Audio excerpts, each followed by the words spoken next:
bonsoir et bienvenue sur le plateau de l'Esprit des Lettres. Vous ne pouvez pas savoir combien l'équipe qui prépare avec moi cette émission attend ce moment. Vous retrouvez les auteurs pour entamer une nouvelle saison de cette émission consacrée aux livres de religion et de spiritualité. Merci de votre fidélité. KTO s'associe avec le Jour du Seigneur et avec la Procure, où nous sommes ici toujours installés dans ce monde de livres.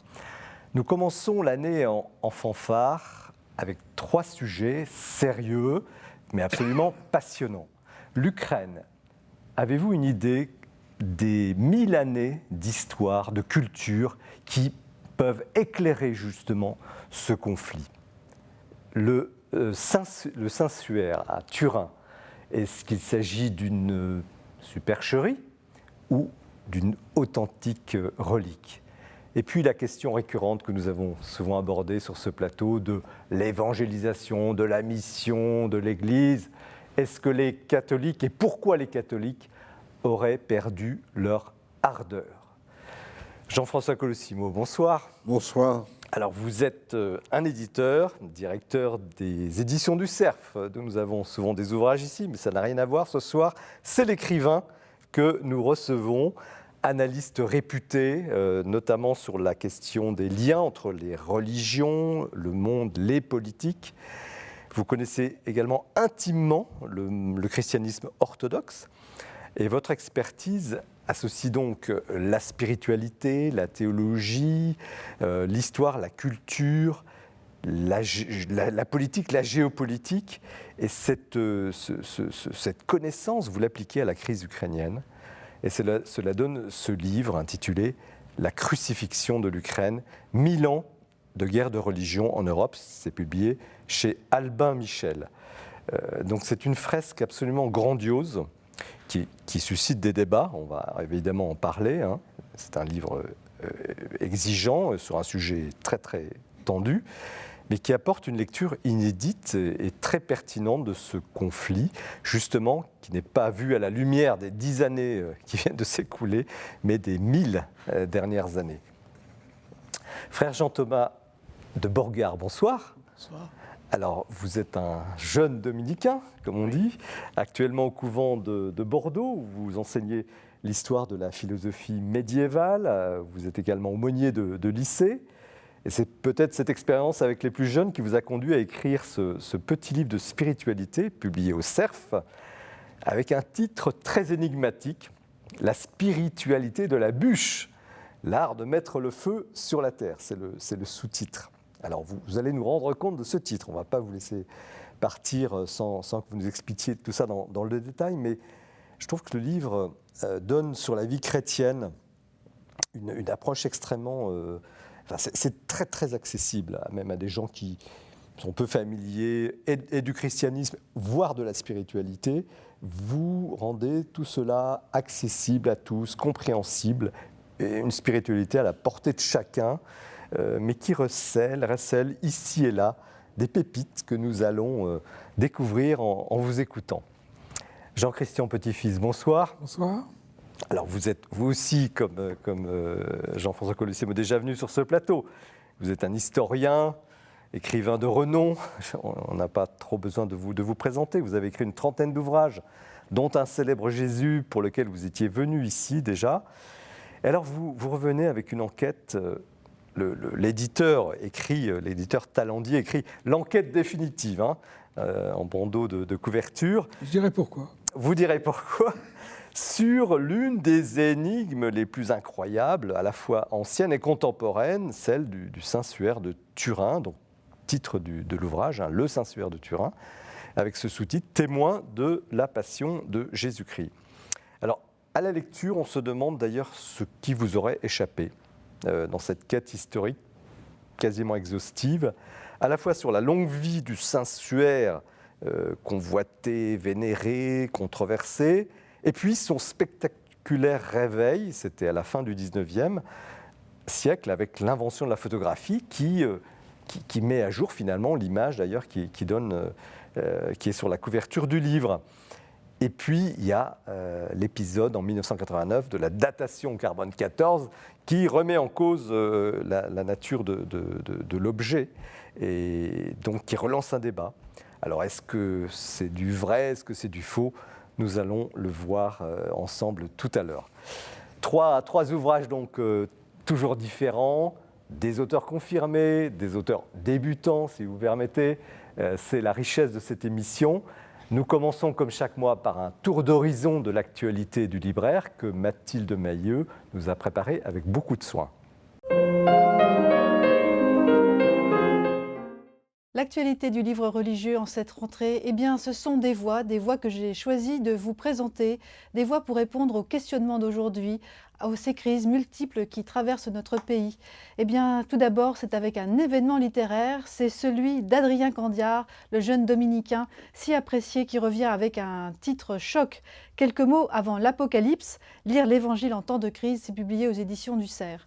Alors, ce livre, eh bien, s'attache à nous réveiller de la plus belle des manières, en nous invitant à relire notamment le chapitre 13 de Marc. Car nous dit-il, dans ces textes apocalyptiques, eh bien, il nous invite à rejoindre l'espérance. Effectivement, en ces temps de crise, peut-être est-il bon bien, de nous pencher sur ces textes qui nous parlent d'Apocalypse pour repenser l'espérance, et je pense qu'il est grand temps de le faire. C'est un autre dominicain que je suis heureuse de vous présenter. C'est une très belle biographie, celle d'Étienne Fouilloux, qui s'attache à la figure de ce grand dominicain et théologien Marie-Dominique Chenu. C'est publié aux éditions Salvator. Une très belle occasion de redécouvrir l'itinéraire à la fois intellectuel et spirituel de cet homme qui aura beaucoup compté, notamment comme étant une des statures intellectuelles du Concile Vatican II, un homme toujours fidèle à son Église, malgré quelques difficultés et parfois de grandes difficultés rencontrées avec sa hiérarchie, mais un homme toujours fidèle. C'est un ouvrage formidable. Et puis, une autre voix contemporaine, mais décédée il y a peu de temps. Il s'agit de Maurice Bellet, ce prêtre, théologien, philosophe, psychanalyste également, que nous retrouvons avec un immense plaisir dans cette série d'entretiens menée avec Nathaël Wallenhorst. Ce sont des entretiens inédits et c'est publié aux éditions Le Pommier. Sapere, c'est le titre, Savoir et saveur d'un monde qui nous parle. C'est un ouvrage où nous retrouvons l'essence même de cet homme qui aura beaucoup compté comme écrivain, comme penseur du christianisme, un ouvrage important et attendu. C'est une femme maintenant que je vous présente. Il s'agit de Madeleine Delbrel. La femme du Seigneur, c'est Claude Langlois qui s'attache à cette belle figure du catholicisme social que beaucoup redécouvrent aujourd'hui et qui est un phare pour beaucoup d'autres personnes également. C'est publié aux éditions du Cerf. C'est un ouvrage qui s'appuie notamment sur beaucoup d'écrits de Madeleine Delbrel et des écrits inédits, une très belle manière de rentrer dans l'œuvre et dans la pensée de cette femme vraiment unique. Et puis, une autre femme que nous allons découvrir à travers ce premier volume de correspondance totalement inédite entre Henri Le Sceau, moine bénédictin qui est parti vivre en Inde à la suite de Jules Monchanin, et de Thérèse de Jésus, cette carmélite du Carmel de Lisieux qui entretint une très belle correspondance avec Henri Le Sceau, qui va le rejoindre en Inde. C'est le début de cette amitié qui est évoquée à travers cette très belle correspondance publiée aux éditions Arfuyennes. Et puis, pour terminer, une voix contemporaine, c'est celle d'Andrea Riccardi, grand acteur du catholicisme social d'aujourd'hui, fondateur de Sant'Egidio, qui en fait revient avec un ouvrage choc, L'Église brûle, crise et avenir du christianisme. C'est publié aux éditions du Cerf. Une magnifique amplitude de réflexion pour cet homme qui va s'attacher aux raisons de cette crise et nous donner toutes les raisons d'espérer le catholicisme à travers l'Europe et un catholicisme pour demain. Voilà la voie que je vous présente aujourd'hui en terminant cette chronique. Merci Mathilde pour ce programme, cet avant-programme de rentrée. Vous voyez que la rentrée littéraire dans le monde religieux est très très riche cette année. Les 3 ouvrages de ce soir, mais tous ceux dont on parle dans chaque chronique, effectivement, très intéressant et sélectionné pour vous et pour vous donner envie de lire ces livres. Alors, nous commençons avec l'ouvrage de Jean-François Colosimo, un titre assez terrible, La crucifixion de l'Ukraine, 1000 ans de guerre de religion en Europe. Tout a été dit, on a l'impression sur ce conflit, mais peut-être pas l'essentiel. Peut-être pas l'essentiel, et c'est pour ça, Jean-Marie Guénois, je suis très heureux d'être dans cette émission sur KTO, parce que cette affaire d'Ukraine, elle nous concerne en premier lieu, qui ça, nous, nous, les catholiques et les orthodoxes. Alors pourquoi ? Parce que le sort de l'Europe, la division de l'Europe entre l'Est et l'Ouest, elle s'est jouée en fait après les invasions barbares, après le sacre de Charlemagne en l'an 800, quand d'un coup, les deux chrétientés d'Occident et d'Orient se sont mis à dériver un peu comme les glaciers l'une de l'autre, ont perdu même leur rapport linguistique, on ne s'entendait plus, on ne se comprenait plus. On parlait grec et latin. Grec et latin, ça a donné lieu à des Mais théologies. qu'est-ce qui différenciait déjà les deux blocs ? C'est-à-dire au sens théologique. Justement, qu'est-ce qui les différencie ? Ce qui différencie les deux blocs, c'est que l'empire qu'on décrit comme byzantin, c'est un mot tardif inventé au XVIe siècle, se conçoit comme l'héritier de l'empire romain et voit d'un coup surgir une nouvelle réalité politique, mais aussi religieuse et spirituelle à partir du monde carolingien. Alors, vous voyez les mères citées, Athènes, Jérusalem, Rome. Nous pensons que ça passe par Aix-la-Chapelle et puis ça arrive aujourd'hui à Bruxelles. Et puis il y a toute une autre Europe qui pense que ça arrive, ça passe par Constantinople, ça arrive à Moscou, pas forcément la Moscou de Vladimir Poutine, bien sûr. Et là, il y a un divorce mental qui se noue lorsque les missionnaires carolingiens et les missionnaires byzantins se confrontent pour l'évangélisation des Slaves. Et alors, excusez-moi, c'est passionnant, et c'est le sens de votre livre, parce que vous racontez cette histoire, c'est 1000 années. Mais en quoi cette différence culturelle, je dirais pas religieuse, mais culturelle profonde, affecte aujourd'hui le conflit ukrainien ? Parce que qui dit culte, dit culture. Cette ligne de choc entre carolingiens et byzantins, elle court de Riga, vous voyez, sur la mer Baltique, là-bas, dans les pays baltes. Elle descend, elle zigzague à travers toute l'Europe, et elle arrive à Split, sur la Méditerranée. Cette ligne, elle partage les Polonais et les Biélorusses. Polonais catholiques, alphabet latin. Biélorusses, orthodoxes, alphabet cyrillique. Elle partage les Serbes, alphabet cyrillique, orthodoxe, et les Croates, alphabet latin, catholique. C'est le même peuple, c'est la même langue.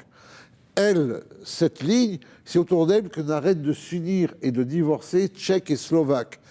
Pour d'autres raisons, parce que le protestantisme s'est mêlé de ça. Et puis sur cette ligne, elle traverse l'Ukraine, elle passe par Kiev, et l'Ukraine, elle résume cette tension entre les deux Europes, parce qu'elle a un Est orthodoxe et un Ouest catholique, d'autant plus compliqué que ce sont des catholiques de rite byzantin. Mais est-ce que vous n'exagérez pas un peu en parlant de crucifixion ? Parce que le mot est attendez, c'est crucifixion de l'Ukraine. C'est pas l'Europe. Mais parce que l'Europe, en fait, elle se rétracte en Ukraine et que l'Ukraine a tout connu des vicissitudes de l'Europe. L'affrontement des grands empires. Elle a connu aussi les conflits entre les trois, on va dire, monothéismes. C'est pas une bonne expression pour simplifier. Mais en quoi le conflit aujourd'hui serait religieux ? Une crucifixion. Parce que l'Ukraine a aussi connu non seulement l'islam, le christianisme, le judaïsme, mais parce que l'Ukraine a aussi connu les conflits, des conflits très profonds, peut-être instrumentalisés par les empires, mais très profonds, avec des changements de confession pour des populations entières selon le sort de l'histoire, avec des persécutions, etc., entre les trois confessions chrétiennes. La Réforme a eu sa part aussi. Et puis, pour finir, parce que l'Ukraine a été le pays des deux religions séculières lucifériennes du XXe siècle, puisqu'elle a connu l'Holodomor, la grande famine organisée par Staline, et la Shoah par balle, alors des millions de victimes. Elle a connu ces deux formes de totalitarisme. Encore une fois, les totalitarismes, c'est de la religiosité inversée, n'est-ce pas ? Donc elle a tout connu, tout ça. Elle n'a pas cessé d'être écartelée. Et en fait, Vladimir Poutine, lui, veut réveiller, en fait, du moins de son côté à lui, veut réveiller toutes ces mémoires blessées pour armer, pour mobiliser, pour faire la guerre. Et en fait, vous voyez, je dirais qu'il manipule ces mémoires pour maximaliser le conflit. Et lui, il sait ce qu'il fait là-dessus. En tout cas, il est entouré de gens qui, eux, savent ce qu'ils font. En quoi le fait que la Russie, je simplifie, orthodoxe, a été baptisée, comme la France a été baptisée à Reims, a été baptisée à Kiev, si je ne me trompe pas. Oui, enfin, en 988, voilà. Vladimir le flamboyant, Vladimir le rouge. Voilà. Le premier c'est la première fois finalement que le christianisme est officialisé dans cette zone du monde. Oui, c'est une affaire de conversion collective à travers un prince, à travers un monarque. Comme toujours à cette époque-là. Mais à partir de ce moment-là, la slavité va être byzantine, sauf lorsqu'elle va devenir latine. Et vous voyez que déjà... En quoi ce baptême, à la fin du premier millénaire, participe de la crucifixion de ce pays? Est-ce que cette mémoire est encore vive? Est-ce qu'il y a finalement une concurrence entre Kiev et Moscou sur finalement le berceau du christianisme orthodoxe? C'est tout le problème de la diablerie poutinienne, parce qu'il faut appeler les choses par leur nom. Vous êtes très sévère sur Poutine. C'est un livre où vous y allez carrément. Il n'y a pas de... Mais écoutez, je réponds d'abord sur Kiev et je vous réponds ensuite sur Poutine. Je ne défends pas Poutine en posant la question, mais ce n'est pas un livre pro-Poutine. Vous êtes Sur Kiev, c'est assez simple. Poutine veut détruire la fondation dont il se réclame. Là, vous avez quand même une inversion capitale des choses. Si vous voulez, c'est comme si vous aviez en France, d'un coup, quelqu'un qui prétendrait restaurer la France, et ça passerait par la destruction de Reims, justement. Ça reviendra à ça, oui. Vous diriez, qu'est-ce qui se passe, n'est-ce pas? Oui, je veux dire, il y aurait... Qui prétendrait restaurer la France chrétienne, en plus. Voilà. Mais dans le cas de Poutine, l'affaire est entendue. Une de ses nombreuses déclarations face à cet Occident qu'il accuse d'être décadent, débauché, etc.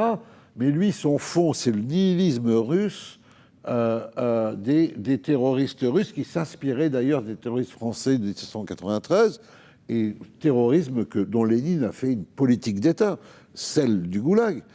Poutine déclare, sans problème, vous voyez, il le déclare, qu'il dit venez nous combattre, nous sommes sanctifiés, nous irons tous au paradis, et vous, espèce de chien galeux décadent, il parle des Européens, vous irez tous en enfer, nous n'avons peur de rien. Qui parle comme ça? Oussama Ben Laden. Quelle est la différence entre Oussama Ben Laden et Vladimir Poutine aujourd'hui? Elle tient en un mot et un chiffre. 6300 ogives nucléaires que Ben Laden n'a jamais eues. On est face à une échappée nihiliste. Et cette échappée nihiliste, évidemment, parce qu'elle est nihiliste, c'est ça où elle s'apparente tout de même, je dirais, à Satan, qui est le menteur, qui est le négateur, etc.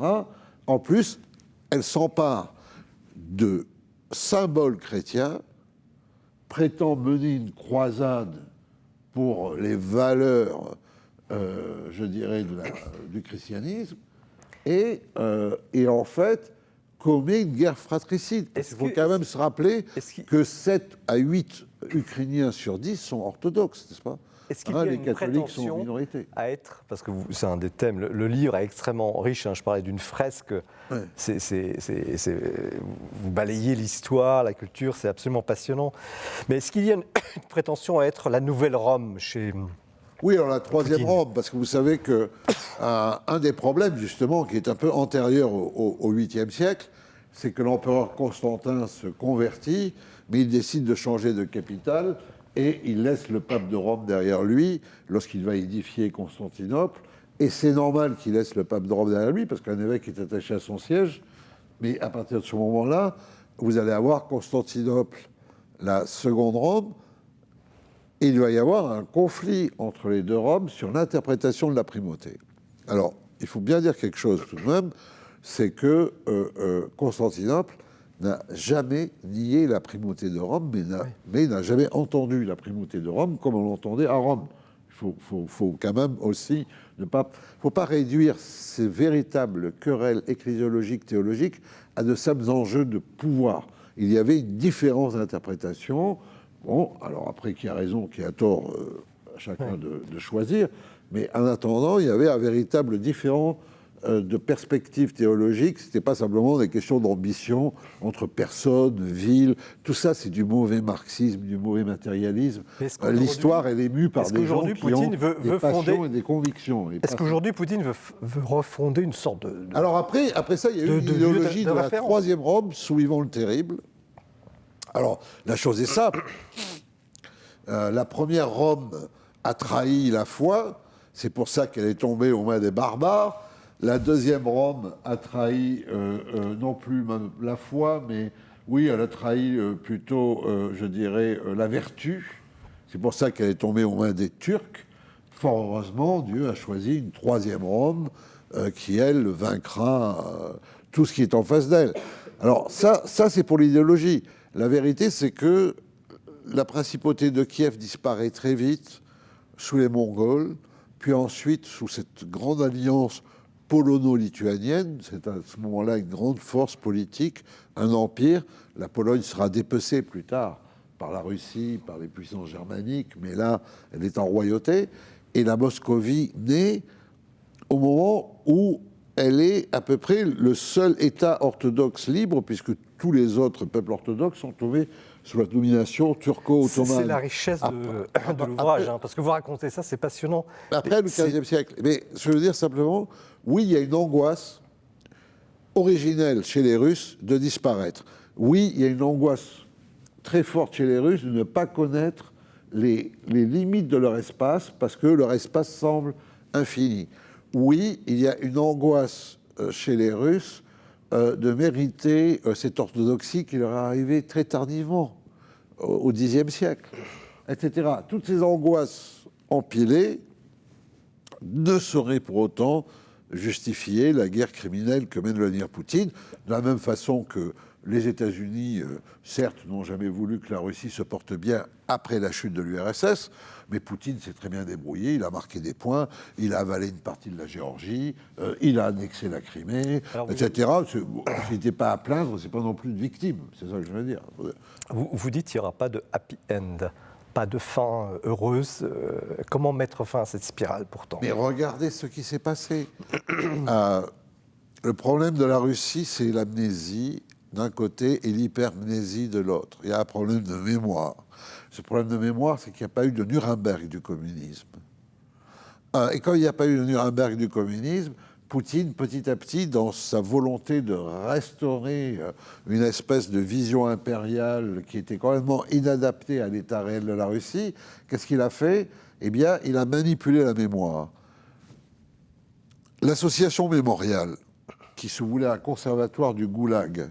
Pas, le goulag, c'est 30, 40, 50 millions, 60 millions, enfin, c'est entre 30 et 60 millions de victimes par un régime totalitaire. Cette mémoire, elle a été effacée.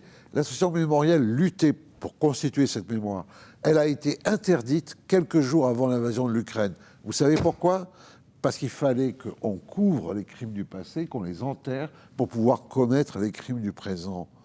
En fait, Poutine a rendu les Russes amnésiques, fous, et tous les Russes qui se sont proposés, en fait, pour dire la vérité, eh bien, aujourd'hui, ils sont en prison ou en exil. Vous avez vu qu'il y a des milliers de jeunes Russes qui partent de Russie aujourd'hui. En fait, quelque part, vous voyez, ce pays qu'on décrit si malade, et il l'est, nous donne une leçon de démocratie. Quand Navalny, le dissident, est empoisonné, survit parce qu'il arrive en Europe, repart à Moscou, il sait très bien ce qu'il attend. La prison, la colonie pénitentiaire et le supplice quotidien. Mais il le fait parce qu'il y a cette force aussi. Alors, la Russie de Poutine, c'est pas la Russie. Et donc Poutine est l'ennemi de la Russie. À nos invités sur votre livre. Poutine est l'ennemi de l'Ukraine, mais il est aussi l'ennemi de la Russie. Merci Jean-François Colossimo. J'aimerais bien avoir l'avis de l'historien Jean-Christian Petit-Fils sur l'entreprise, déjà le livre. Comment C'est tout à fait remarquable parce que c'est dans la profondeur, dans la recherche des racines culturelles, cultuelles, qu'on comprend véritablement ce conflit. C'est pas en partant de l'année 91, de la dislocation de l'Union soviétique, qu'on peut véritablement voir toutes les implications et les conséquences. Moi, j'ai été très frappé dans votre livre de ces lignes de fracture, cette grande ligne qui va de Riga à Split, que l'Ukraine, c'est la frontière, la Krajina, c'est la frontière en Croatie aussi. Ouais. Et au fond, on peut se demander si, aujourd'hui, avec l'éclosion et le renforcement du sentiment national en Ukraine, il ne va pas y avoir un déplacement de cette ligne de fracture, en ce sens que l'orthodoxie ukrainienne et puis la culte gréco-latin ne vont pas se rapprocher contre Moscou, contre le patriarcat de Moscou, donc déplacer cette ligne de frontière. Jean-François Colosimo ? Oui, c'est Byzance qui a évangélisé Kiev, c'est Constantinople. Et en fait, la métropole de Kiev a été le centre de l'orthodoxie slave jusqu'au XVIe siècle, au moment où l'empire tsariste a commencé à avancer et s'est servi de l'église russe pour asservir Kiev.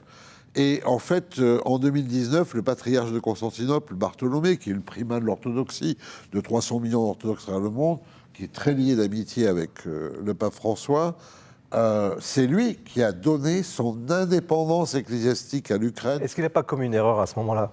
Tout le monde disait qu'il a commis une erreur. Aujourd'hui, ça se révèle prophétique.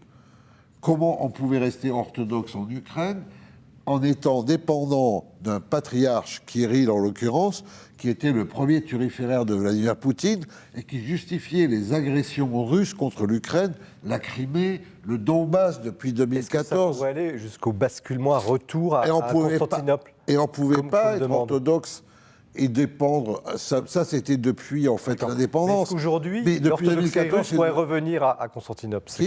Est-ce que la question de Jean-Christian Petit-Fils, est-ce qu'aujourd'hui l'orthodoxie russe, les orthodoxes pourraient revenir à Constantinople ?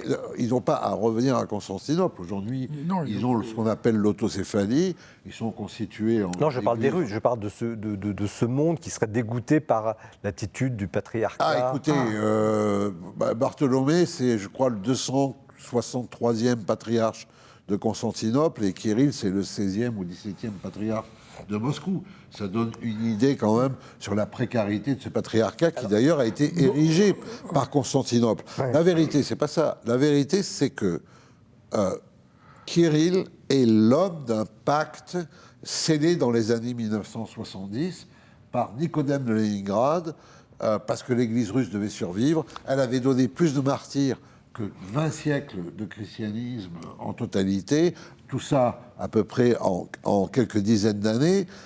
Il fallait qu'elle survive. Elle avait déjà tâché de survivre sous Staline. Elle devait resurvivre. Il y a un pacte qui a été lié avec le Politburo. L'Église allait témoigner de la grandeur de l'Union soviétique, de son pacifisme, dénoncer l'Amérique au Conseil œcuménique des Églises, à l'UNESCO, à l'ONU et partout ailleurs. Et l'État allait un peu desserrer son étau.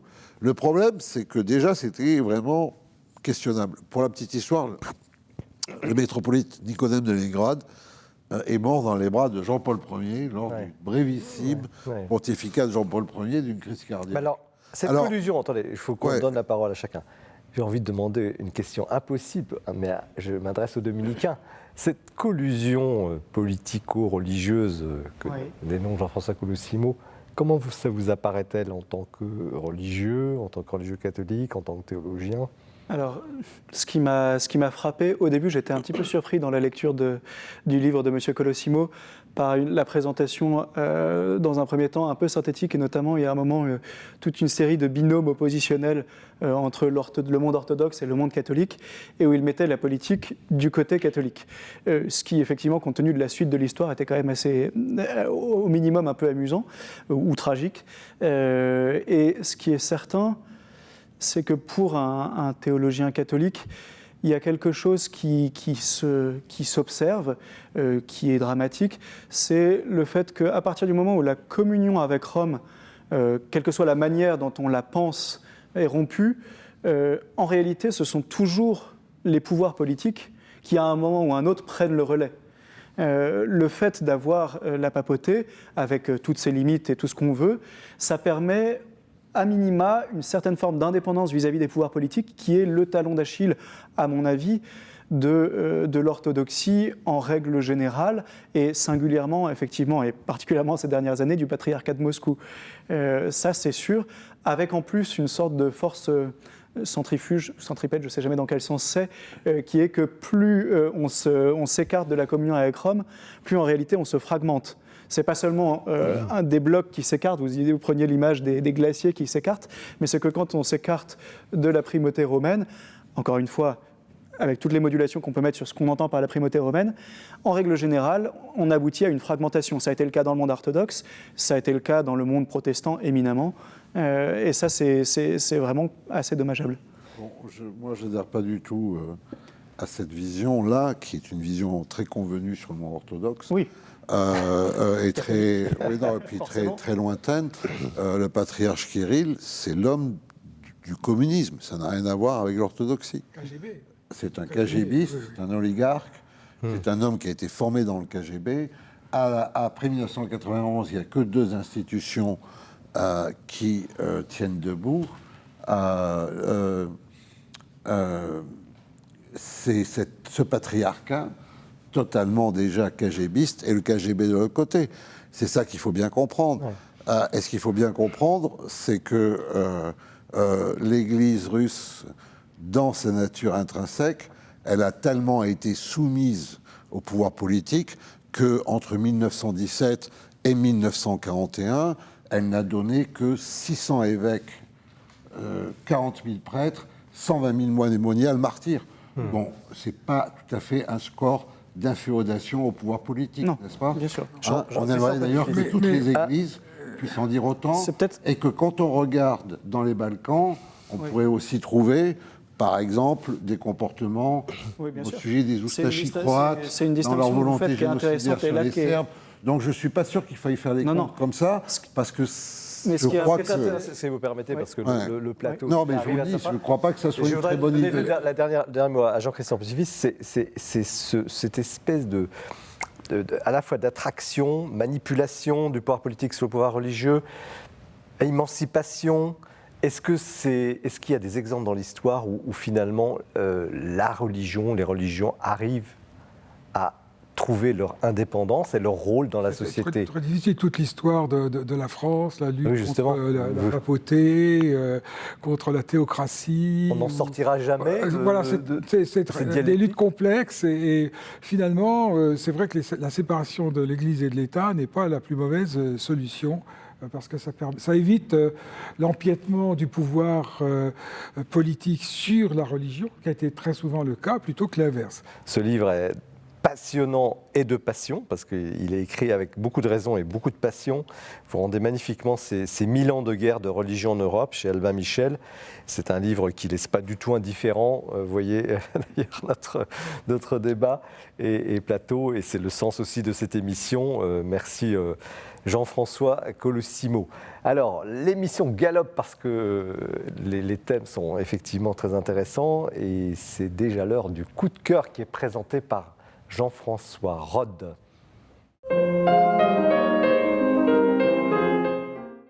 Mon coup de cœur aujourd'hui, c'est un livre d'Anne Lécu. Anne Lécu est religieuse, dominicaine, spécialiste de la lecture spirituelle de la Bible. Elle tient donc une chronique de spiritualité biblique dans la revue Études, et elle est médecin.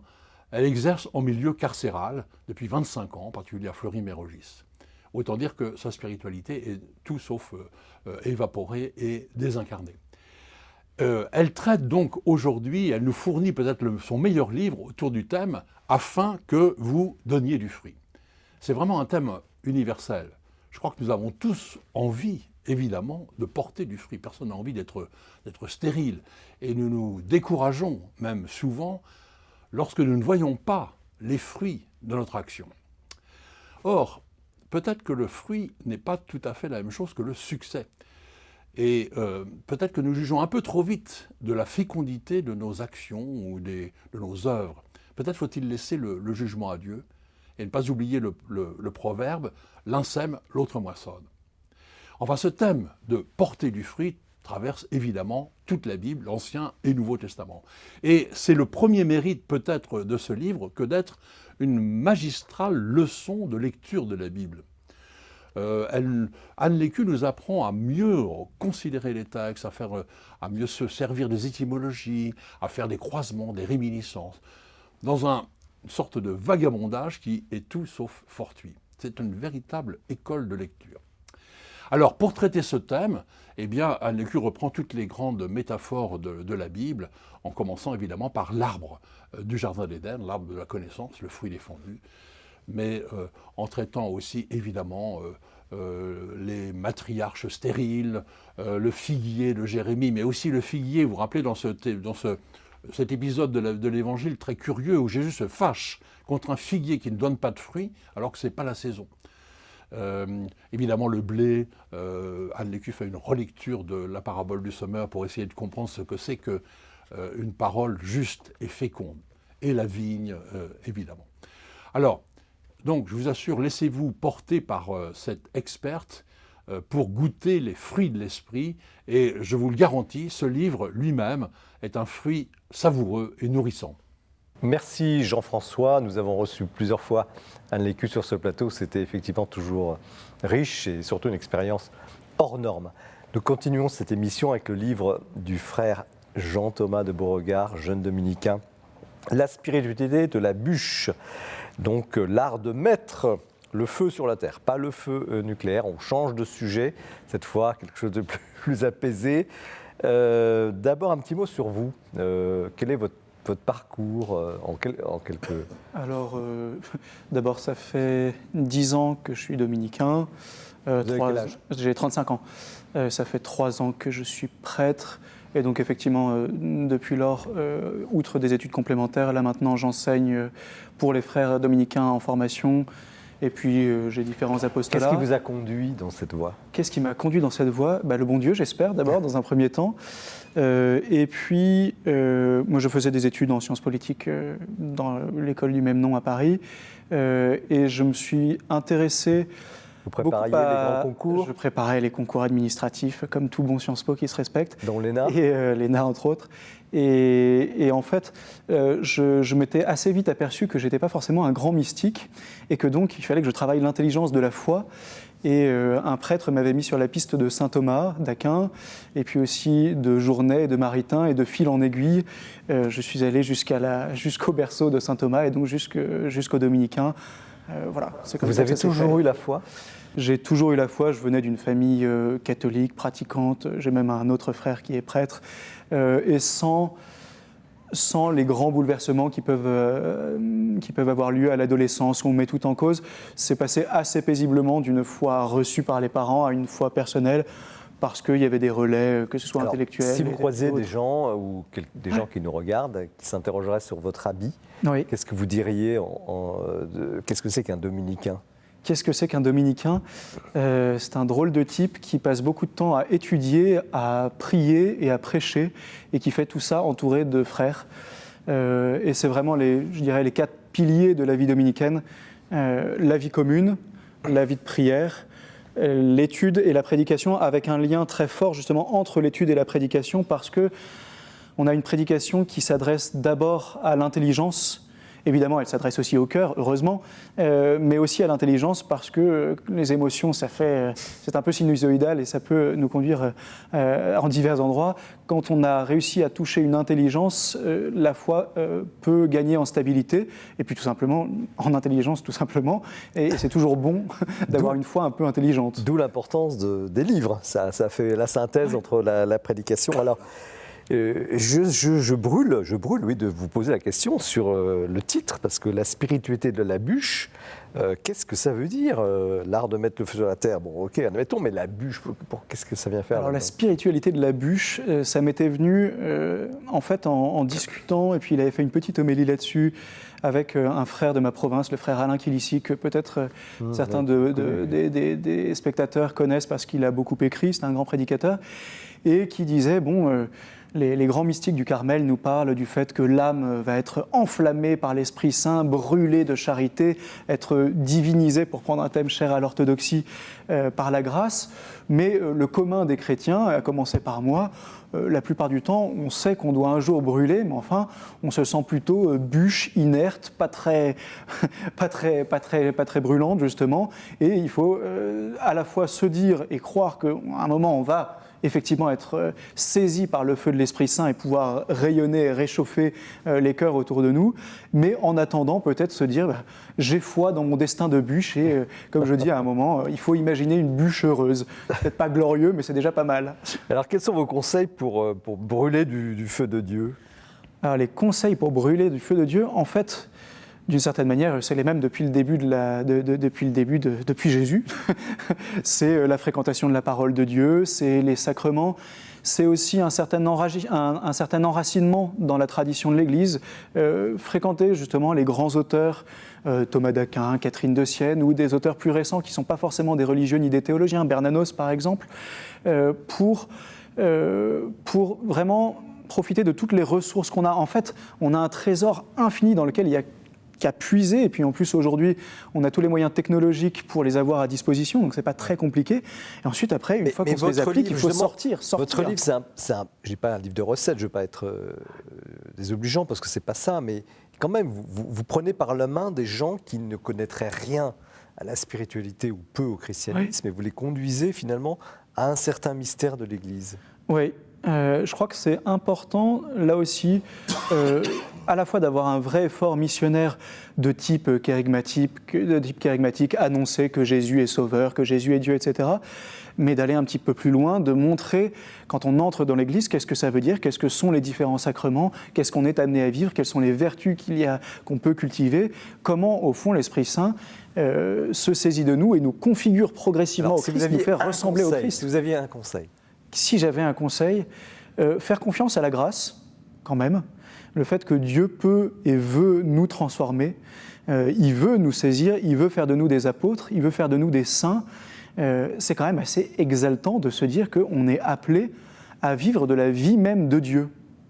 De la vie même de Dieu. Pas à être Dieu ou un autre Dieu, mais à participer de la vie divine. C'est la définition classique de la grâce qui est issue de l'épître de Saint-Pierre. C'est quand même assez grandiose.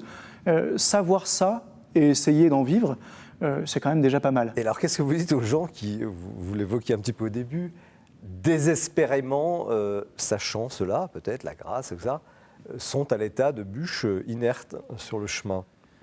Je leur dis d'abord de ne pas trop s'écouter, de pas trop se regarder le nombril en se disant mon Dieu, est-ce que je suis saint ou pas, est-ce que je brûle suffisamment ou pas. Il y a parfois une sorte d'introspection quand on a lu un petit peu les mystiques mais de manière distraite ou un petit peu trop en surplomb, on se demande où on en est, à quel étage on en est de la vie mystique ou de la vie spirituelle. Je suis pas sûr que ce soit très intéressant ni très important.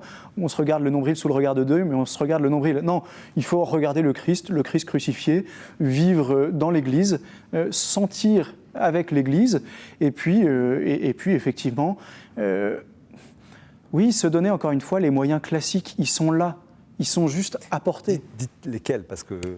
par exemple, la Lectio Divina. Quand on dit Lectio Divina, pour la plupart des gens, ça ne veut rien dire. C'est juste la pratique la plus ancienne dans l'histoire de l'Église, que même les Juifs pratiquaient eux-mêmes, que les orthodoxes pratiquent également, qui consiste non pas à utiliser la parole de Dieu et les Écritures comme une sorte de réservoir de citations pour développement personnel, mais à se laisser progressivement façonner par l'Écriture en le méditant dans la prière et en n'étant pas d'abord à se dire « qu'est-ce que ça me dit ?»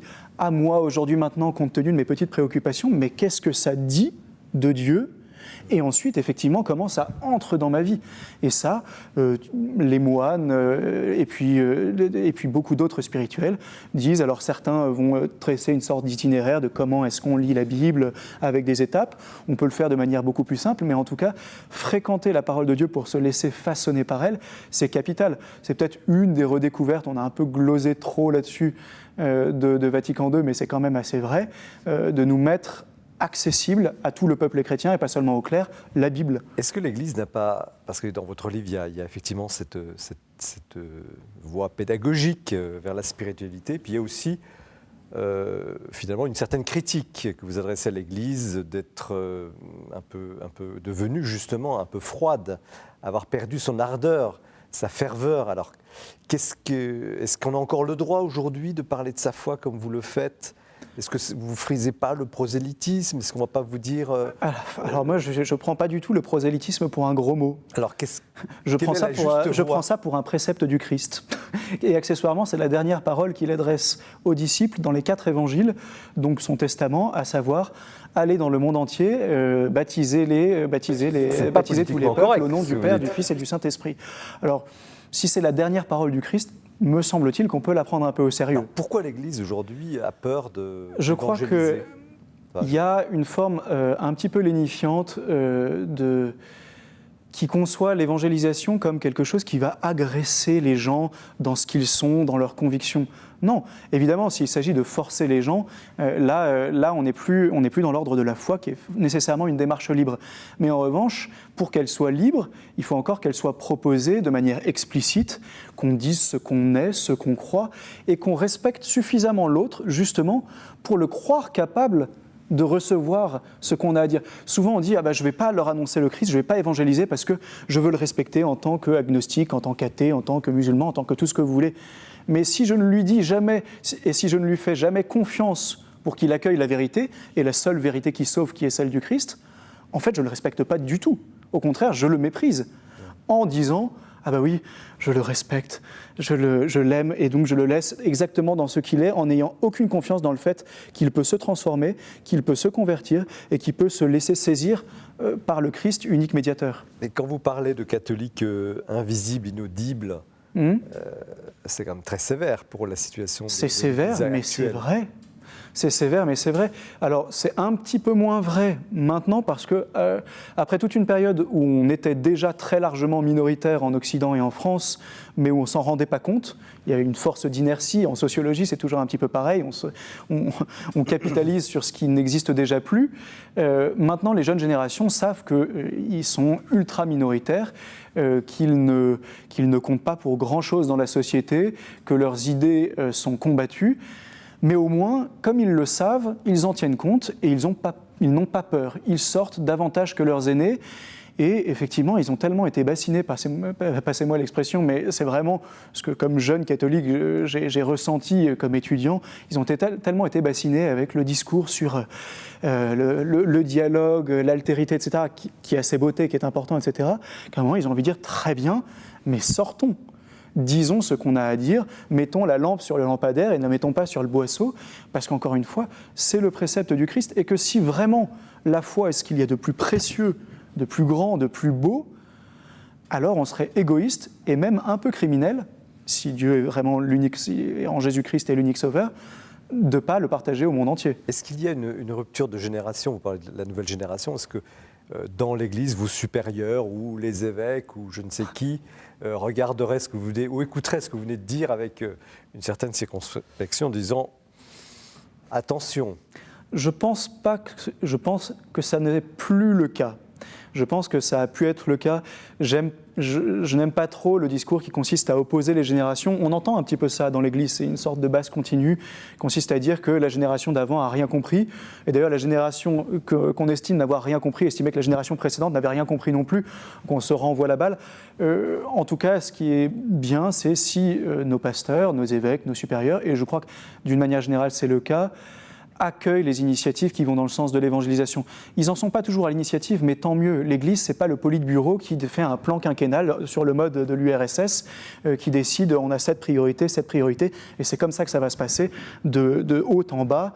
Non, c'est des initiatives qui sont prises par des laïcs, par des religieux, par des prêtres, peu importe, et qui, si elles marchent, les évêques, ils ont leurs qualités, ils ont leurs limites, mais si ça marche, en général, ils prennent. Ils vérifient que c'est à peu près orthodoxe, qu'il y a une fidélité au magistère, etc. Mais si ça marche, ils accueillent. Alors, j'ai une dernière question avant de passer la parole à nos hôtes, à nos écrivains, à nos amis. Dans le contexte, vous en parlez un tout petit peu, le contexte quand même de crise que vient de traverser l'Église, la question de la pédophilie, notamment, comment vous, comme jeune religieux, plein de ferveur et d'ardeur, et nous le saluons, vous vivez cela et comment vous abordez, est-ce qu'on est déjà dans la post-crise ou... Est-ce qu'on est dans la post-crise? J'ose espérer qu'on a pris un certain nombre des moyens institutionnels qu'il fallait. Les moyens spirituels, ça, c'est l'histoire qui nous le dira, et pourtant c'est les plus importants, mais j'espère qu'on les prend aussi. Ce qui est certain, c'est que pour les jeunes religieux, comme pour les jeunes laïcs, catholiques fervents, c'est difficile, mais en même temps, on est né dedans. Ma génération, on est né dedans. Les premiers scandales ont émergé quand j'avais 10 ans, quelque chose comme ça. Alors c'était avec moins d'ampleur que ce qu'on a connu là les 3-4 dernières années, mais on est né dedans. Donc on le sait, on en souffre, et puis on fait avec. Et si ça a permis de déboulonner un certain nombre d'idoles et de purifier l'Église, ma foi, le feu, ça sert aussi à purifier. Ça ne sert pas seulement à exalter, mais ça sert à purifier. C'est fait pour. Bon, messieurs, alors, comment vous prenez Moi, j'ai trouvé ce livre témoignage formidable, 150 pages, et tout y est dans la puissance du christianisme. Et ça nous change profondément, en tout cas moi, de ce catholicisme cotonneux, bisounours, qu'on peut rencontrer dans certaines paroisses. Alors, peut-être pas tellement à Paris, mais en province, dans les campagnes. On voit un christianisme moribond et justement le feu qui s'éteint. Hein. Alors que là, nous avons dans ce livre les paroles radicales du Christ, et puis en même temps cette tension qui existe entre ces paroles radicales inapplicables, évidemment. Si ton œil commet un péché, arrache-le. Bon, il y a une violence inouïe de Jésus. Et de l'autre côté, dans cette tension de la corde, il y a la grâce et la miséricorde de Dieu. Donc le christianisme se situe dans cette tension-là. Et si on relâche la corde, tout s'écroule, tout s'effondre.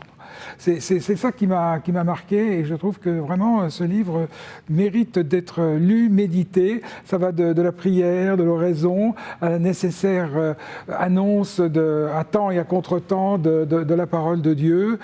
C'est très dans la lignée de Saint Jean-Paul II et de Benoît XVI, je dirais. Jean-François Colossimo. C'est difficile. Nous avons, je dois le dire tout de même, parce qu'on ne veut pas truquer les choses, nous avons été très heureux et très honorés d'accueillir ce livre aux éditions du Cerf. Alors, je ne voudrais pas non plus que cette conversation, qui a été tout à fait fabuleuse, donne une image, effectivement. Alors, le père de Beauregard, il est comme ça, il est comme le prophète Isaïe. Le zèle pour ta maison me dévore, Seigneur. Ça fait du bien, non? Mais ça fait beaucoup de bien. Surtout dans une mais période. Sachons quand même que ce livre est un livre ouvert qui s'adresse aux gens dans leur vie. C'est pas un livre pour des super-héros. C'est pas peut-être même qu'il y a des gens dont la foi vacille, comme parfois la flamme dans la bûche vacille, qui trouveront aussi du réconfort.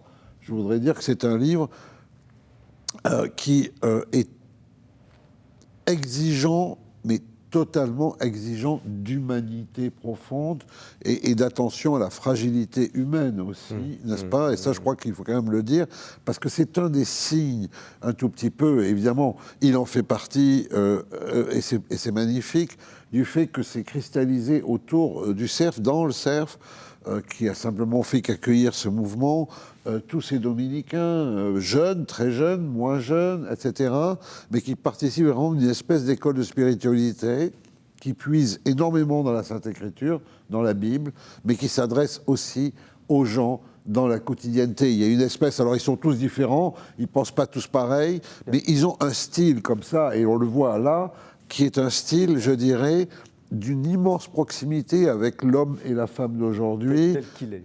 Et tel qu'il est dans son péché, mais surtout dans sa vulnérabilité, dans sa fragilité, dans son malheur, dans son amertume, etc. Et il y a vraiment un mouvement, ce feu il réchauffe aussi. Il ne fait pas que purifier, parce que je crois que c'était ça aussi.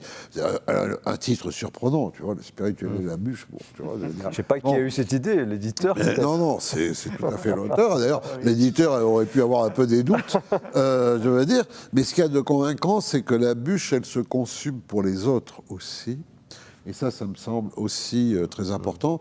Et donc, on voit que là, on a une voix nouvelle dans cette polyphonie.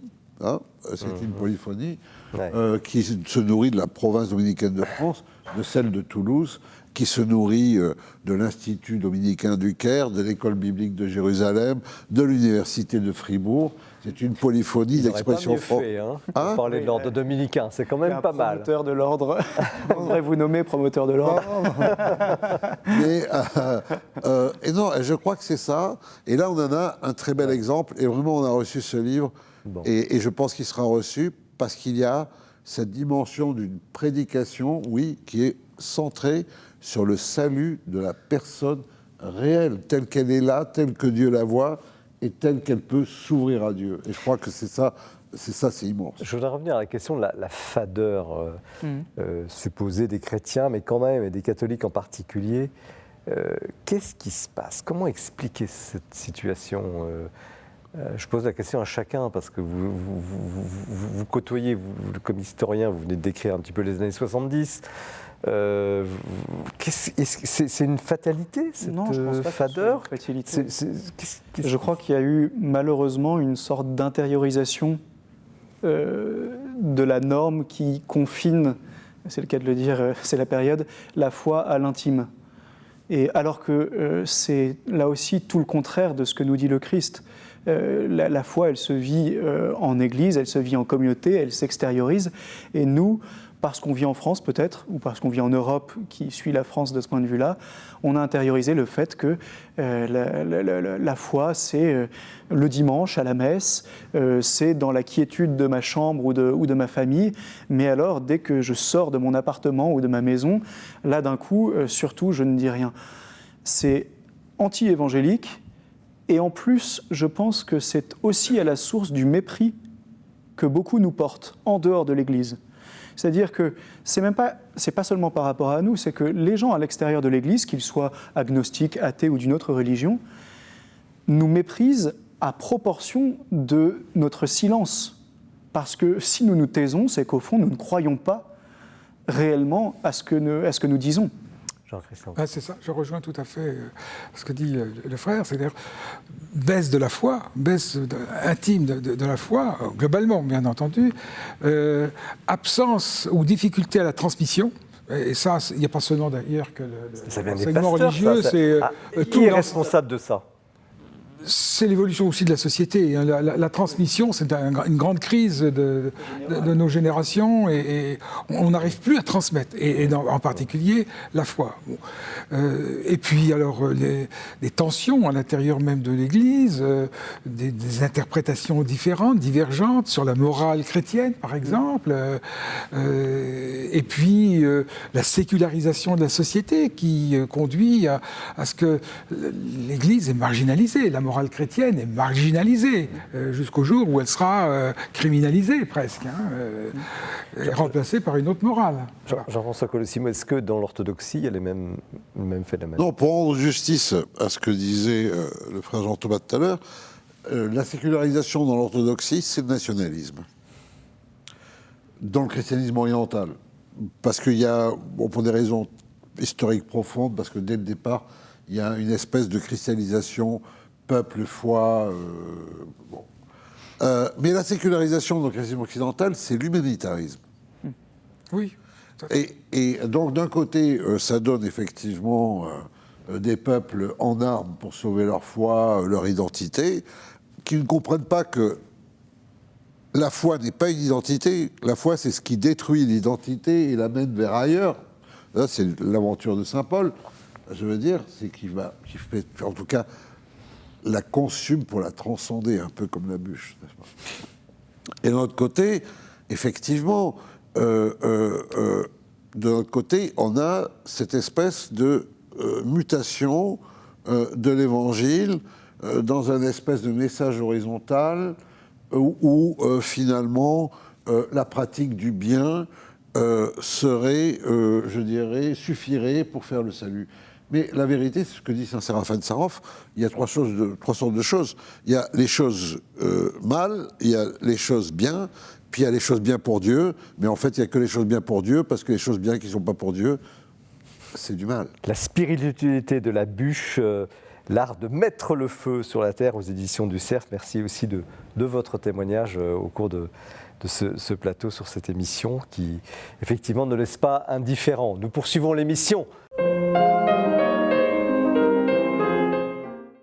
15 ans après sa mort, Aron Lustiger, devenu Jean-Marie cardinal Lustiger, continue de susciter l'admiration, l'intérêt, mais aussi une forme de paradoxe. Lui qui se disait être une provocation vivante continue de faire l'objet de publications de recherche, et c'est le cas en cette rentrée avec 2 publications importantes. La première est publiée chez l'excellent éditeur Les Presses universitaires de Rennes, sous la direction de Denis Pelletier et de Benoît Pellistrandi, et s'appelle Jean-Marie Lustiger, entre crise et recomposition catholique, un volume extrêmement bien fait, extrêmement bien construit, qui nous fait revisiter toute une vingtaine d'années d'histoire du christianisme et d'Église en France. Autre publication, ce sont les actes de 2 colloques qui s'étaient tenus en 2017 et 2021 au Bernardin, et que les éditions des Bernardins et Paroles et Silence publient sous le titre « Un juif cardinal, Aron Jean-Marie Lustiger, qu'en est-il de l'héritage ?» Son parcours hors du commun, il faut bien le dire, le cardinal Lustiger l'a raconté dans un livre qui s'appelait « Le choix de Dieu », je dis à l'imparfait parce que malheureusement, ce livre publié aux éditions de Fallois n'est plus du tout pour le moment édité, et je lance un appel aux éditeurs pour qu'on puisse profiter de ce livre d'entretien publié en 1987, qui est un titre qui avait fait un événement considérable. Il ne faut pas oublier l'excellente biographie qu'Henri Tinck, qui fut pendant longtemps le spécialiste des questions religieuses au monde, a publié chez Grasset Jean-Marie Lustiger, le cardinal prophète. Jean-Marie Lustiger, c'est une trajectoire absolument fulgurante. Après sa conversion, il est nommé curé en 1969 de la paroisse Sainte-Jeanne de Chantal, dans le 16e, paroisse dans laquelle il va exercer un rayonnement extraordinaire et où des générations entières viendront entendre ses sermons à sa messe du dimanche soir. Cela a fait l'objet d'un volume chez Fayard qui s'appelle « Les sermons d'un curé de Paris, 1975-1977 ». Mais fin 1979, Jean-Marie Lustiger est nommé évêque d'Orléans, ville dans laquelle il avait été baptisé, et puis très vite après, archevêque de Paris. Derrière cette trajectoire fulgurante, il y a bien sûr l'ombre d'un homme, c'est Jean-Paul II. La relation entre le cardinal Lustiger et Jean-Paul II a été une très belle amitié, une très belle relation. Il faut se souvenir de la journée d'ouverture des Journées mondiales de la jeunesse en 1997 à Paris. Ces 2 hommes, côte à côte dans la Papa Mobile, rayonnaient de bonheur, et c'est une des images très fortes que je retiens. Autre image magnifique, celle de Jean-Paul II, le long du mur des Lamentations à Jérusalem. Eh bien, ça n'est pas par hasard que les éditions Paroles et Silence en ont fait la couverture du dernier livre du cardinal Lustiger, La Promesse, un livre magnifique sur les relations difficiles, douloureuses entre chrétiens et juifs. Et voilà, je voudrais conclure en pensant à ces figures. Je pense que c'est une vraie chance et une vraie grâce de les avoir connus.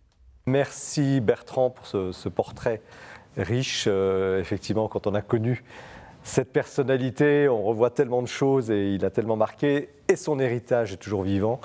Et merci aux éditeurs et aux auteurs qui ont produit ces livres de nous le rappeler. Nous poursuivons l'émission avec une énigme, une des plus grandes énigmes, je pense, dans le monde chrétien en tout cas, actuelle mais aussi ancienne, celle du Saint-Suaire de Turin, donc le livre de Jean-Christian Petit-Fils, édité chez Talandier, témoin de la passion de Jésus-Christ. Alors, Jean-Christian Petit-Fils, on vous connaît comme biographe d'un certain nombre de rois de France avec des titres couronnés par des prix. On vous connaît pour cette très très belle biographie de Jésus publiée il y a quelques années. Pourquoi vous intéresser à, j'ose dire, sans mépris du tout, cet objet, cette question du Saint-Suaire? C'est une question personnelle qui vous anime? Alors, ça fait 44 ans que je m'intéresse à ce mystère. Alors, vous savez, je m'intéresse beaucoup au mystère de l'histoire. J'ai écrit plusieurs livres sur les mystères de l'histoire, sur le masque de fer, sur l'affaire des poisons, sur l'assassinat d'Henri IV. Mais celui-là, c'est le mystère des mystères, évidemment, puisque... Et vous avez attendu tout ce temps? Alors non, puisque je vous dis, ça fait 44 ans que je m'en occupe, et donc je lis des ouvrages, je participe à des colloques, à des symposiums, je regarde des comptes rendus de colloques aux États-Unis, parce qu'il y a un travail considérable de savants. On l'ignore généralement, c'est que ce linceul suscite un enthousiasme mondial depuis des années, et pas seulement depuis le carbone 14. J'ai utilisé même déjà dans ma biographie de Jésus, qui est parue en 2011, le linceul de Turin comme un témoin, comme un document utile pour comprendre la Passion, parce que c'est parfaitement éclairant. Donc je considère, et je le considérais déjà il y a longtemps, avant, que le linceul est authentique. C'est vraiment le point fondamental. Vous posiez la question tout à l'heure, l'enquête définitive. Bien sûr qu'il y aura d'autres livres qui paraîtront sur le sujet. Je n'aurai pas la vanité d'avoir terminé le débat. D'ailleurs, il y a encore beaucoup de questions qui se posent.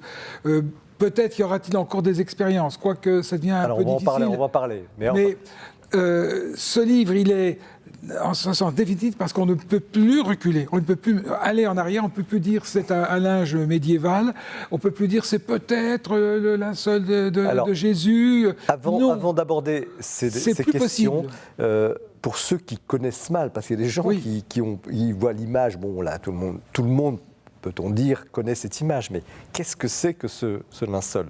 Décrivez-nous le fait. C'est un grand linge de lin, un sergé, de 4 mètres 42 de long sur 1 mètre 13 de large, qui représente la face dorsale et ventrale d'un homme mort, crucifié, flagellé auparavant, qui a tous les signes de la Passion, avec tous les signes de la Passion, c'est-à-dire les marques de la couronne d'épines, donc des coulées sanguines, le coup de lance au côté droit, et puis les clous, bien entendu, alors non pas dans les poignets, non pas dans la paume de la main, comme on l'a représenté souvent, mais dans le poignet, parce que on le sait médicalement qu'un clou dans la paume de la main ne permet pas de tenir un corps accroché, et c'est une technique romaine bien connue que dans l'espace qu'on appelle l'espace de Desto, on pouvait ficher un clou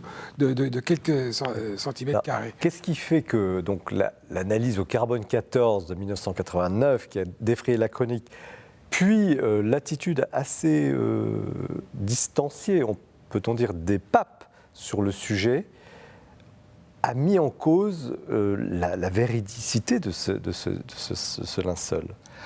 Et où en est-on sur ce point-là? Alors, c'est assez singulier parce que avant le carbone 14, il y avait eu des expériences.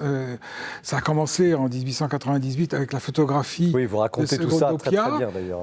Qui montre que le linceul est un négatif photographique et par conséquent, les taches sombres sont des taches blanches et les taches blanches sont des taches sombres, ce qui restitue un positif de photographie. Donc, c'est absolument stupéfiant.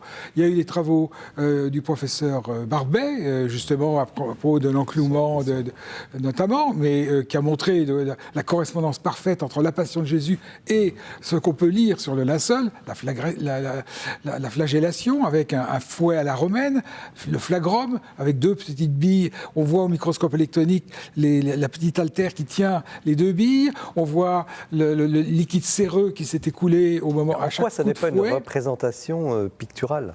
Pardon? En quoi ça ne peut pas être une représentation picturale? Alors, justement, en 1978, il y a eu un groupe de chercheurs américains, collectifs, de toutes les disciplines, 33 chercheurs, 33 savants, qui sont venus avec 6 tonnes de matériel à Turin, qui ont passé 2 jours au chevet du linceul, qui ont pris 6000 photographies et qui ont fait toutes les expériences possibles de spectrographie, d'infrarouge, etc. Et qui sont arrivés à la conclusion sur laquelle on ne peut pas revenir, que l'homme du linceul est donc une image non faite de main d'homme. On ne peut pas la reproduire, on n'est jamais parvenu à la reproduire intégralement. Et ça n'est pas mis en cause? Non, on ne peut pas le mettre en cause. Ce n'est pas une peinture, aucun effet directionnel. Ce n'est pas un bas-relief qu'on aurait enduit de peinture sur lequel on aurait appliqué aucun contour même qu'on voit. Chose stupéfiante aussi, c'est que la face dorsale et la face ventrale présentent la même densité. On sait, et ce sont ces savants-là qui nous ont dit, c'est les savants du Sturp, en 1978, qui nous le disent, c'est un léger brunissement des fibrilles du lin sur une épaisseur de 20 à 40 microns. Donc c'est pas une peinture, ça peut pas être une peinture. C'est une sorte de brûlure, quoi. C'est une brûlure. Instantanée. Voilà, c'est une brûlure. Alors on ne sait pas, on ne peut pas dire. Il y a un grand mystère sur la formation de l'image, mais on ne peut pas la reproduire. Et on va même très loin en regardant cette image, parce que on voit donc toutes les traces de la Passion. On voit que le coup de lance correspond à une lance, c'est Pierre Barbet qui l'avait déjà remarqué, une lance très particulière dans le monde romain, c'est la lancea, qui est une petite feuille, contrairement à d'autres types de lances. J'ai parlé du flagrum. Il y a aussi un phénomène extraordinaire, c'est que le modelé des caillots est parfaitement intact. Donc comment ce corps d'un crucifié, parce que ça ne peut être que le corps d'un crucifié, il n'y a pas d'autre solution, a-t-il pu sortir de ce linge ? Ça nous conduit très loin. Comment était-il en état d'apesanteur, puisqu'il y avait l'image dorsale et l'image ventrale présentent la même densité de luminosité et d'image. Aucune trace de décomposition. Bon, on sait que la décomposition d'un corps commence à 36-37 heures. En quoi, si tout cela était vrai, et on le tient pour tel, mais la question de la date. La question de la date, alors, puisque le carbone 14 a dit que c'était plutôt autour du Moyen-Âge. On a été très surpris au début, et moi-même, parce que je suivais déjà à ce moment-là ces travaux, notamment les travaux du Stork, qui montraient qu'on était devant un linge parfaitement authentique et qu'on ne pouvait pas reproduire, qu'on n'avait pas fabriqué au Moyen-Âge, on n'avait pas inversé les couleurs au Moyen-Âge, on n'avait pas inventé la photographie au Moyen-Âge, c'est pas possible. Bon. Le carbone 14 nous donne une année, une plage 1260-1390. Bon. C'est à ce moment-là que les statisticiens se sont penchés sur les résultats qui ont été publiés. D'ailleurs, quatre petites pages dans la revue Nature, revue scientifique, qui n'a pas été relue, l'article n'a pas été relu d'ailleurs par les scientifiques, mais en tout cas, les données qui figuraient et qui étaient des retraitements, bien sûr, du carbone 14, ont interpellé tout de suite les statisticiens en disant qu'il y a une discordance entre l'un des laboratoires, Oxford, et les deux autres, Zurich et Tucson, aux États-Unis. Il y a une plage de 100 ans, donc on n'aurait pas dû déjà faire la moyenne. Statistiquement. Et puis aujourd'hui, en 2017, nous avons eu, grâce à un jeune chercheur, Tristan Casabianca, les chiffres bruts fournis par le British Museum. Et là, alors, on voit une dispersion totale des données qui fait que ces trois petits échantillons qui ont été découpés les uns à côté des autres n'ont plus que 1% de possibilité d'appartenir au même linge. Il n'y a pas eu, statistiquement, il n'y a pas eu, bien entendu, de substitution, comme certains l'ont raconté, complotistes. Ça aurait été rajouté, c'est des ajouts au linceul. Alors on l'a cherché longtemps. En 1997, un savant a dit que c'était probablement des présences de champignons. Il y avait donc un traitement qui n'avait pas été fait pour nettoyer suffisamment le linge en 1988, dans les protocoles. D'ailleurs, les radiocarbonistes n'ont pas respecté. Mais est-ce qu'il faudrait refaire une datation ? Alors, je ne sais pas. J'imagine que le Vatican serait très, très réticent.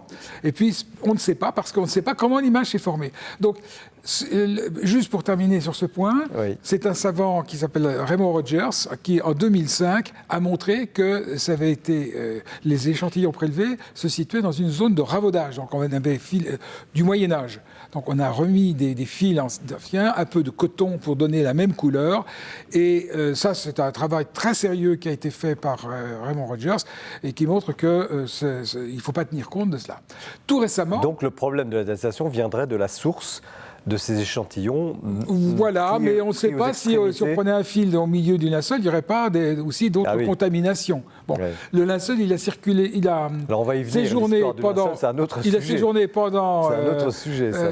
Peut-être des dizaines d'années dans une jarre, donc qui était humide, avec une montée de carbonate de calcium, et on a trouvé du carbonate de calcium sur les fils, Donc, mais dernièrement, en 2022, en avril 2022, le professeur Liberato D'Accaro, un Italien de l'Institut de Bari, donc c'est le CNRS italien, ce ne sont pas des rigolos, hein, avec le professeur de Giulio Fanti de l'Université de Bologne, a montré que par une nouvelle méthode d'analyse, s'appuyant sur les rayons X, assez complexes, mais on arrivait à une date du 1er siècle. Et c'était exactement comparable à un linge trouvé dans la citadelle de Masada, laquelle citadelle a été détruite en l'an 73. On a trouvé des linges, et bien comparé à un linge de Masada, ça date de la même époque. Et précédemment, en 2002, Madame Fleury-Lenberg, spécialiste des tissus anciens, avait eu son attention attirée sur la couture d'une bande latérale, avec un renflement très particulier produit par cette couture. Et elle disait, je ne connais aucun autre exemple de couture qu'un tissu qu'on a trouvé aussi à Masada, donc en 73 de notre ère. Donc tout cela converge vers le 1er siècle. Est-ce que c'est cela qui explique la prudence des papes ? À partir du moment que ça devient un objet scientifique, je comprends très bien que les papes soient très en retrait. Sixte IV et puis Jules II avaient considéré que c'était absolument le linge-sol du Christ. Jusqu'à Jean-Paul II, on a été encore sur cette même voie. Jean-Paul II, même après l'expérience du carbone 14, a dit non, c'est pas une icône, c'est une relique. Ce qui voulait bien dire que c'était une relique tout à fait authentique de Jésus. Alors, ça passe trop vite. Il y a une autre partie qui est... Là, j'ai démarré directement sur la partie purement scientifique, mais il y a plus de la moitié de l'ouvrage qui est sur l'histoire du linceul. Parce que vous avez retracé tout ce qu'on peut savoir sur cette histoire. On ne va pas entrer dans les détails, mais juste une question avant de donner la parole à nos invités. C'est au fond, vous, comme historien, quand même reconnu, titré, vous êtes vraiment indiscutable par les travaux et votre méthodologie. Qu'avez-vous appris comme historien dans cette quête ? Parce que alors, on n'en sort pas.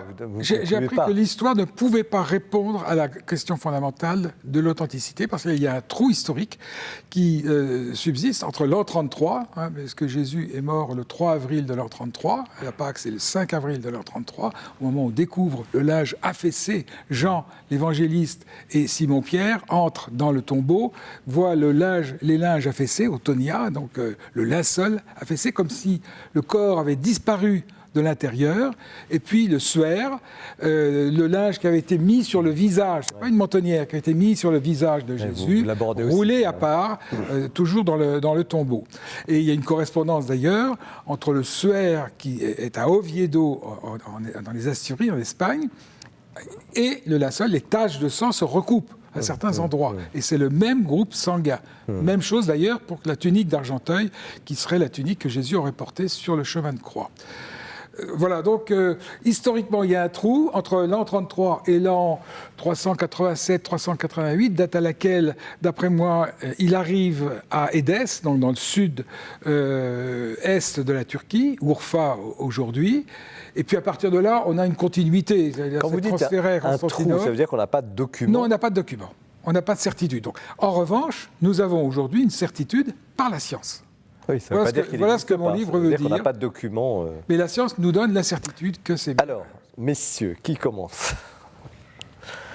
En tout cas, c'est vraiment un livre assez passionnant qui, pour la partie historique comme pour la partie scientifique, se lit un peu comme un roman policier, notamment parce que dans les deux étapes, vous suivez aussi toutes les fausses pistes pour arriver aux bonnes, mais on les suit pas à pas et on voit pourquoi effectivement vous concluez qu'elles ne sont pas justes. Et puis alors en fait on apprend plein de choses périphériques par rapport au sujet, puisque comme le linceul voyage tout le temps à travers la chrétienté, on apprend des tas de choses. D'ailleurs il y avait certains recoupements avec le livre de M. Colosimo que je venais de lire juste avant, et donc c'est absolument passionnant. Et puis après, évidemment, comme théologien, notre foi ne pourra jamais reposer sur le Saint-Suaire, et vous le dites très bien. Vous le dites très bien. Et en même temps, évidemment que notre foi repose d'abord sur le témoignage des apôtres reçus dans la tradition de l'Église, etc. Et en même temps, nous croyons en un Dieu qui est entré dans l'histoire et qui a laissé des traces matérielles dans l'histoire, nombreuses. Et donc, on doit prendre en considération. Mais vous par exemple, ça vous a marqué l'existence du Saint-Suaire, enfin, le fait du Saint-Suaire. Alors, je ne dirais pas que ça a une importance dans ma vie spirituelle, mais en fait, même inconsciemment, vous le dites très bien à plusieurs moments, l'image que nous avons du Christ dans notre tête et dans notre âme, c'est celle du Saint-Suaire, parce que, Monsieur Petit-Fils le montre bien, à partir d'une certaine date, on voit que l'iconographie change et en fait, assez unanimement, ce modèle sur celle du Saint-Suaire, de telle sorte que, en fait, tous les chrétiens maintenant, lorsqu'ils se représentent le Christ, d'une manière ou d'une autre, même s'ils n'ont pas vu le linceul, ont ce visage-là en tête. Jean-François Colosimo. Plusieurs choses. D'abord, la vénération des reliques, c'est quelque chose de très orthodoxe, de très oriental. Et moi, qui me suis prosterné au mont Athos pour vénérer la sainte zone, la ceinture de la Mère de Dieu qu'elle portait lors de sa grossesse, et même une ampoule de son placenta, je n'ai aucun problème sur ce qui est de la vénération des reliques. Et je pense que c'est quelque chose qui doit être retrouvé en Occident, si ce n'est que c'est difficile à retrouver quand il y a une rupture, et que ça ne devrait pas non plus être l'occasion, je dirais, d'une mauvaise compréhension des choses.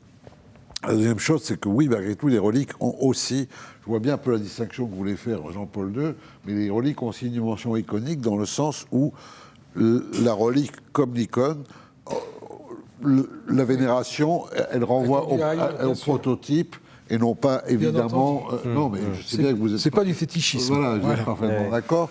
Voilà. Ensuite, il y a un peu des problèmes vus d'un point de vue oriental sur le Saint-Suaire, c'est que, à moins, et bon, Jean-Christian Petit-Fils le montre, enfin, à moins de considérer que ce mandilion d'Édesse, ce qui semble improbable d'un point de vue oriental, parce qu'un mandilion, c'est pas un suaire, mais à moins de ça, on ne comprend pas très bien pourquoi cette relique, si elle avait été si importante, aurait été, soit passée en dessous des radars dans tout le monde oriental avant qu'elle arrive en Occident. Ensuite, probablement le monde oriental, et après je viens à la fin, poserait comme problème un peu pourquoi le Christ ressuscité aurait-il laissé comme de lui-même une image quand même d'un mort. Ça pose un peu ça poserait des questions un peu sur certaines conceptions occidentales. Vous savez, Dostoïevski s'émouvant devant le Christ, un peu trop. Voilà. Toutes ces questions dites, c'est un livre magnifique. C'est un livre d'un immense historien, on le savait déjà, mais c'est un historien qui, je dirais, là, se dévoile un peu plus, sans se dévoiler vraiment, c'est pas son genre, dans son intimité. Moi, je ne le savais pas, il a fallu que je vienne ici, 44 ans de sa vie, je veux dire par là, il y a un lien entre... Et on vous remercie pour ça, parce que... Entre son talent d'historien, pour avoir lu entre son immense talent et ce Saint-Suaire, dont on l'a dit, finalement, les papes ne s'engagent pas vraiment dessus, mais est-ce que c'est ça la question ? La question, c'est que si ce Saint-Suaire peut mener des gens au Christ ressuscité, à l'approfondissement de leur foi, alors il aura accompli... Il a converti beaucoup de gens, de savants, de scientifiques en particulier, et malgré le carbone 14, il a attiré des centaines, voire des millions de personnes lors des ostensions. 3 millions, jusqu'à 3 millions de personnes venues à Turin, faisant la queue à Turin pour voir ce linceul. En tout cas, l'enquête... Alors la dernière, c'était en 2020, c'était une ostension télévisée à cause de la crise du Covid. Ah oui, c'est vrai. Mais normalement, c'est tous les 10-15 ans, selon la décision. Est-ce qu'on est sorti de la querelle L'enquête définitive, pourquoi pas, c'est surtout, je pense, l'enquête la plus complète, qui ne fait l'impasse sur aucune question, avec, je dirais, une honnêteté qui fait que même si notre grand historien, lui, adhère à la véracité du Saint-Suaire, et il ne s'épargne pas la peine, il ne va pas au résultat comme ça. On a vraiment tout l'état du dossier, et je crois que ça aussi, c'est la marque d'un grand livre, bien sûr. Est-ce que la foi doit se prouver en définitive ? Ou pas. C'est une grande question. Et d'ailleurs, là aussi, c'est pas un point de divergence, mais il y a des différences d'accent entre le catholicisme latin, on va dire, et le christianisme oriental. Elle ne se prouve pas au sens où Dieu transcende tout le monde créé et que donc on ne peut pas remonter absolument du monde créé tangible ou les personnes, etc., à Dieu.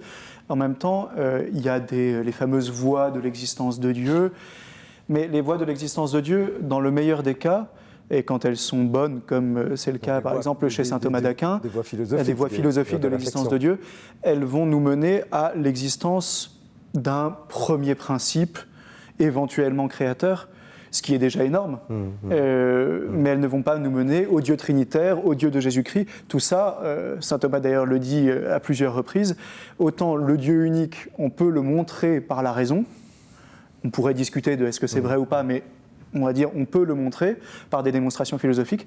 En revanche, le Dieu en tant qu'il est trinitaire, Père, Fils et Saint-Esprit, et qu'il s'est incarné en Jésus-Christ, ça, on a absolument besoin de la révélation et de la grâce pour pouvoir y arriver et pour pouvoir y adhérer. Oui, alors ça c'est vrai, je ne dis pas pour le passé, mais justement la nouveauté, c'est que cet objet que l'on croyait, je dirais, mort, si vous me permettez, ressuscite avec l'invention de la photographie, puis ressuscite d'une certaine manière, ou en tout cas est remis en cause, mais avec la question du carbone 14, et puis ça rebondit, vous venez d'expliquer pourquoi. Donc là, c'est la science elle-même qui, par des outils, tendrait, alors le débat existe, à dire, bah oui, c'est probablement vrai. En tout cas, on peut dire que ça n'est pas une représentation, ça c'est certain.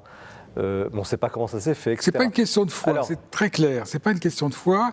Et le Saint-Suaire serait un faux, que ça ne changerait pas ma foi, ça ne changerait pas notre foi. Ouais. Mais est-ce qu'il n'y aurait pas quelque chose là dans cette étape de l'humanité où la science arrive à maîtriser tellement de choses qu'elle arriverait un jour à dire mais elle ne prouverait rien pour ceux qui ne veulent rien entendre, pour ceux qui ne veulent pas voir, pour ceux qui ne prêtent pas l'oreille. Moi, je crois que plutôt ce que le Saint-Suaire signale, c'est quelque chose qu'on a évoqué au sujet de la spiritualité de la bûche, ou dont je pense que la dimension un peu charismatique de l'autorité dans le monde orthodoxe qu'on a effleuré aussi témoigne. En fait, il faudrait que nous n'ayons pas peur de renouer avec une certaine familiarité avec l'invisible, qui ne soit pas évidemment une familiarité irrationnelle, mais nous avons une foi dans l'incarnation. Nous sommes invités à manger la chair de Dieu, à boire son sang. Donc nous sommes dans un univers où effectivement, ce que nous pensons être, d'une manière un peu stupide, la barrière entre le matériel et l'immatériel, il y a infiniment plus de porosité, et je pense que c'est à partir de là qu'on peut réenchanter la liturgie, c'est de se rendre compte que c'est une manifestation du royaume parmi nous, et ça n'est pas une commémoration, ou alors si c'est une mémoire, c'est une mémoire actualisée, qui actualise véritablement l'éternel présent de Dieu. Voilà, et le Saint-Suaire, tout ça, les reliques. Les reliques conduisent, aident. Pour ça, parce qu'on les touche, parce qu'on les éprouve, parce que ce n'est pas une affaire d'intellect, c'est une affaire de corps qui aussi vibre à l'unisson de la vérité que ces reliques manifestent. Là, il faut se défier d'une foi d'intellectuel, parfois de clerc, qui a voulu justement, au nom d'une sorte de pureté de la foi, écarter tout ce qui pouvait avoir le moindre parfum de superstition ou de dévotion populaire, et qui n'a écarté en réalité que les gens. Merci à tous les trois. Merci Jean-Christian Petit-Fils, le Saint-Suaire de Turin, témoin de la passion de Jésus-Christ chez Talandier. Merci à frère Jean-Thomas de Borgard, la spiritualité de la bûche. Maintenant, on a bien compris l'art de mettre le feu sur la terre. Vous avez mis un peu le feu sur le plateau, c'était bien, au cerf. Et merci à Jean-François Colosimo, la crucifixion de l'Ukraine. 1000 ans de guerre de religion en Europe, chez Albin Michel, un autre feu, peut-être un peu plus dramatique, mais qui est aussi nécessaire. Nous avons passé une émission très, très riche, très belle émission de rentrée. Merci de nous avoir suivis, merci de votre fidélité encore une fois. Nous inaugurons ainsi une belle saison. Je vous souhaite une bonne lecture, évidemment, c'est très important. Très belle soirée, nous nous retrouvons dans un mois. L'émission est toujours disponible sur les sites de KTO, de la Procure et du Jour du Seigneur. Au revoir.